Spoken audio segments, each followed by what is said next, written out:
ShinRobjira. Today we're going to be talking about the Hammond collection, The Lost World Jurassic Park Geosternbergia. I am so sorry if I butchered that. But do you know what wasn't butchered?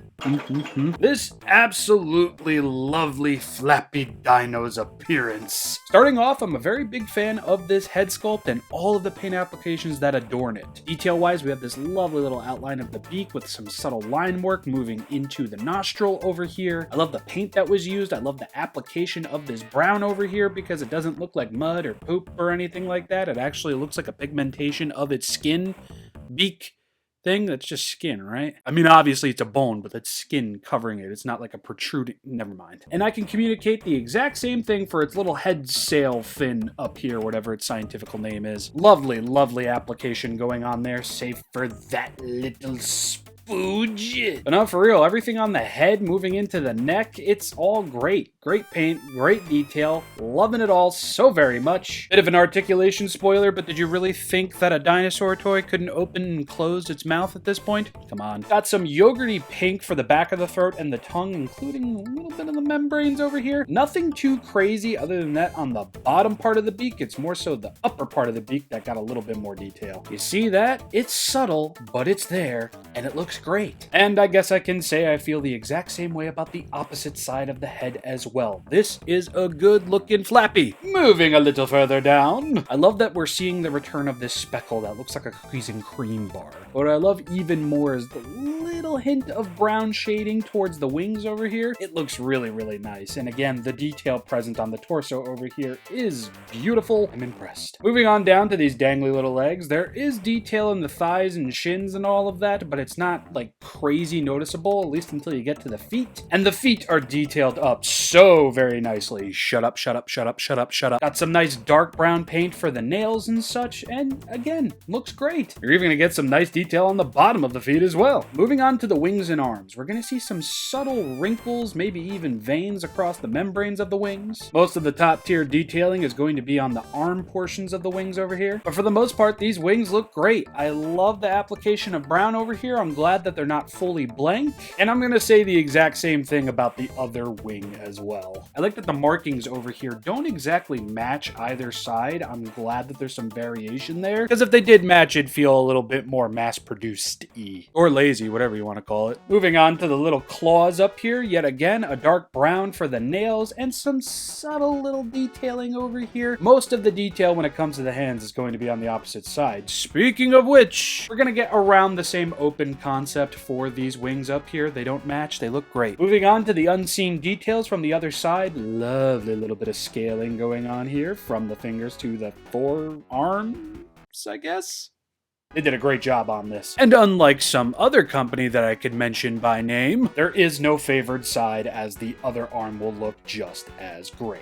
Moving on to the back of the legs, again, you're really not going to see too much. There's stuff there, it's just not in your face about it. Moving a little further up to the tail and back region over here, we're going to get a lot of great detail, and we're going to see that massive crescendo of blues, browns, and the cookies and cream color really clashing to a finale over here. And again, I love how this looks. It's a little messy in some areas, but even then, it kind of feels just right. Okay, maybe that was just the angle of the figure. I thought this was some mess, but that looks entirely intentional. Look at me getting something wrong. Never done that before. But no, seriously, dude, the detail on the back of this figure is amazing.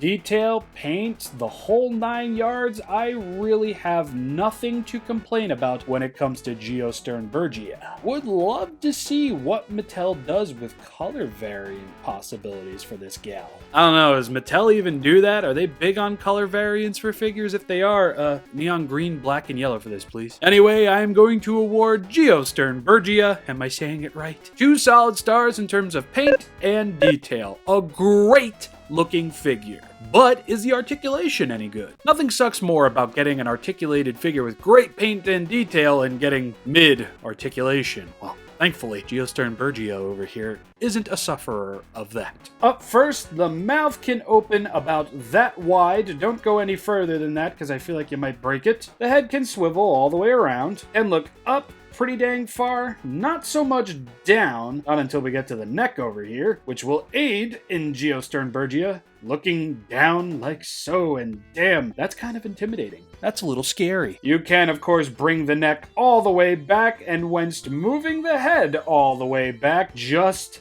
look at that. Once more, say it with me, kids. She looks like she's praying to God to kill Peter Parker. Forget what I said in the Concavenator review. That joke will be eternal. Like, ooh. Now, don't think I forgot, because I totally didn't this time. The neck can swivel all the way around. I wouldn't recommend doing that, though, because as you can see, I've got a chip in the blue paint over here. This was actually out of the box, not from me messing around with it, so I'm a little worried that the blue paint is a little on the weak side. Moving to the shoulders over here. They can move all the way up. This arm kind of likes to rest at an angle here. That might just be my copy. And then the wings can come all the way down like so for a premium flapping pose. And look at that. That even looks great with my hairy-ass Wolfman hands in the shot. You will be able to swivel at the wrist, I think, and you'll be able to go up and down like so. And probably my favorite part about this figure is the presence of bendy wire in the wings. Yes, the wings can curl up pretty nicely, and they can bend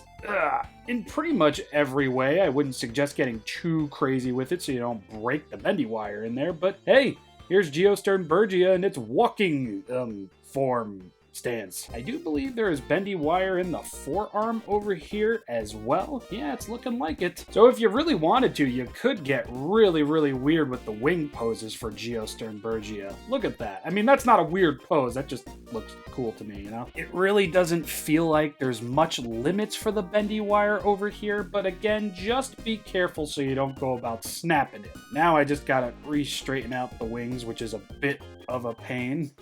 Just a bit, though, just a bit. I mean, once you bend a bendy wire, you're never going to be able to get it fully straight. Now, unfortunately, you're not really going to be able to rotate the arms because the wings are attached to the inside of the body over here. And I'm not really upset about that because the bendy wire starting here and ending somewhere over here is just so versatile. Plus, you really don't need to be rotating this thing's arms. It looks perfectly fine without rotation. Moving on to the legs over here. They can swivel at the waist, swivel at the knee, and swivel at the ankle. They will also be able to go out about that far and back in like that. They can bend forward rather nicely and even a little bit back. Just a little bit, though. And of course, there will be a hinge joint at the ankle so you can bend the feet up or down.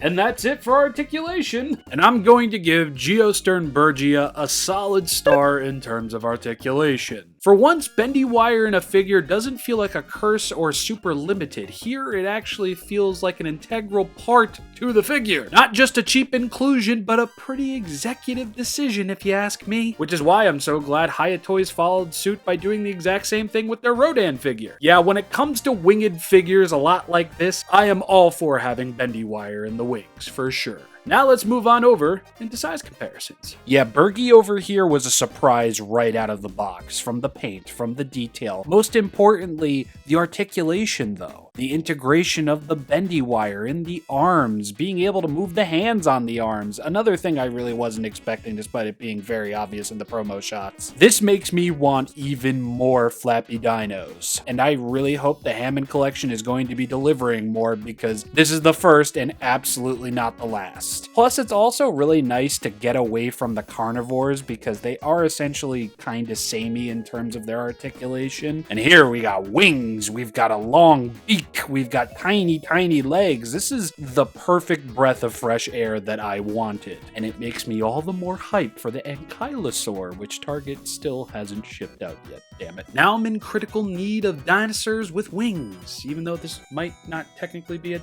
dinosaur. Whatever it officially is, I don't care, because officially, this is an amazing friggin' figure, and if you don't have it and you love dinosaurs, what are you doing? Get it. And that's all I have to say about Geosternbergia. Hopefully I was saying its name correctly. Also, I just want to say, I love the Jurassic Park 30th anniversary logo right here. It's like somebody clearly did their homework and are getting an A for that, for sure. Hope you enjoyed the review. If you did, you should let me know in the comment section down below. Maybe leave a like. If you think I can improve anywhere, leave a dislike and let me know why. Because if you just dislike the video, then I won't know how I can improve. And I'll just assume that you hate me and that I'm cringe. But I already know I'm cringe. And when next we meet, be it on Friday or Monday, we will finally be talking about the Bandai Planosaurus, Tyrannosaurus Rex, and Triceratops model kits. See you then, see you there. Hope you have yourselves a lovely night, day, or afternoon. And now I am officially in the hole when it comes to the Hammond collection figures. I need more.